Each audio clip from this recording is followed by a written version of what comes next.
తెలంగాణలో స్థానిక సంస్థల్లో బీసీల రిజర్వేషన్ ఖరారుకు నియమించిన డెడికేటెడ్ కమిషన్ ఫైనల్ నివేదికను సిద్ధం చేసింది. సీఎం రేవంత్ రెడ్డి దావోస్ నుంచి తిరిగొచ్చాక ఆయనకు అందజేయనుంది. అనంతరం నివేదికను హైకోర్టుకు సమర్పించి కోర్టు ఆదేశాలకు అనుగుణంగా ప్రభుత్వం ముందుకు వెళ్లనుంది. దాని తర్వాతే స్థానిక సంస్థల ఎన్నికలపై స్పష్టత వచ్చే అవకాశం ఉంది. రాష్ట్రంలో గ్రామ పంచాయతీల పదవీ కాలం 2024 జనవరి నెలాఖరుకు ముగియనుండటంతో ప్రత్యేక అధికారుల పాలన సాగుతోంది. 6 నెలలకోసారి చొప్పున ప్రత్యేక అధికారుల పాలనను సర్కార్ ఇప్పటికే 2 సార్లు పొడిగించింది. ఫిబ్రవరి 2వ తేదీ వరకు ఎన్నికలు జరిగే అవకాశం లేనందున మరోసారి పొడిగించనుంది. గ్రామాలతో పాటు మండలాలు, జెడ్పీల్లోనూ ప్రత్యేక అధికారుల పాలన కొనసాగుతోంది. ఈ నెల 26న పురపాలికల పాలక వర్గాల గడువు సైతం ముగియనున్నది.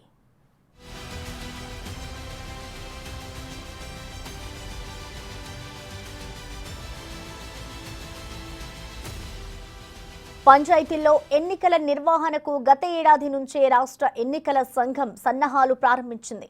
పోలింగ్ కేంద్రాలు, బూత్లను ఎంపిక చేసింది. కర్ణాటక, ఏపీల నుంచి అదనంగా బ్యాలెట్ బాక్సులను తెప్పించింది. ఎన్నికల గుర్తులను సిద్ధం చేసింది. సర్పంచుల కోసం తెలుపు, వార్డు సభ్యుల కోసం గులాబీ రంగు బ్యాలెట్ పత్రాలను రెడీ చేసింది. వాటి ముద్రణ టెండర్ల విధానాన్ని ఖరారు చేసింది. ఇక పోలీస్ సిబ్బందికి శిక్షణ కూడా ఇచ్చింది.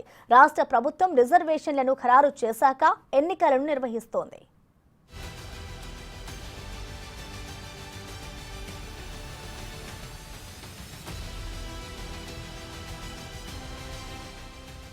రాష్ట్రంలో మొత్తం 612 మండలాలు ఉన్నాయి. వాటిలో 72 పట్టణ మండలాల మినహా మిగిలిన 540 మండలాల్లోని 12,966 గ్రామాల్లో సర్పంచులు, 1,14,620 వార్డుల జాబితాను పంచాయతీరాజ్ శాఖ ఎన్నికల సంఘానికి సమర్పించింది.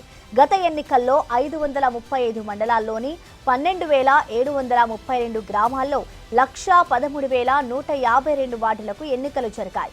ఈసారి అదనంగా 234 గ్రామాలు, 1,468 వార్డుల్లో ఎన్నికలు జరుగుతాయి. మొత్తం ఎన్నికల ప్రక్రియ 21 రోజుల్లో పూర్తవుతోంది.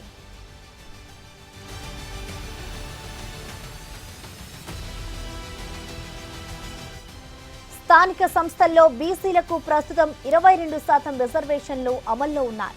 ఎన్నికల్లో కాంగ్రెస్ ఇచ్చిన హామీ మేరకు వాటిని 42%కి పెంచితే మొత్తం రిజర్వేషన్లు 50%కి మించుతాయి. ఇది సుప్రీంకోర్టు తీర్పునకు విరుద్ధంగా మారుతోంది. ఇదే విషయంపై హైకోర్టులో విచారణ సందర్భంగా డెడికేటెడ్ కమిషన్ నివేదిక ఆధారంగానే రిజర్వేషన్లను ఖరారు చేస్తామని రాష్ట్ర ప్రభుత్వం వెల్లడించింది. ఈ మేరకు 2024 నవంబర్ 4న నియమితమైన కమిషన్ రాష్ట్ర వ్యాప్తంగా పర్యటించి నివేదికను రూపొందించింది.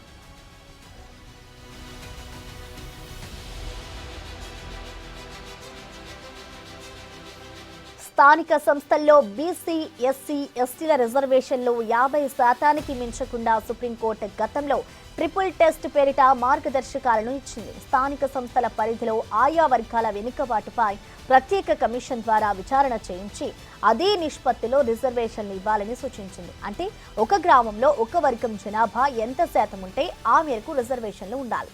రాష్ట్రంలో ప్రభుత్వం ఎలా అమలు చేస్తుందోనన్న ఉత్కంఠ నెలకొంది. మరోవైపు ఇప్పటికే క్షేత్రస్థాయిలో అన్ని పార్టీల్లోనూ స్థానిక ఎన్నికల సందడి మొదలైంది.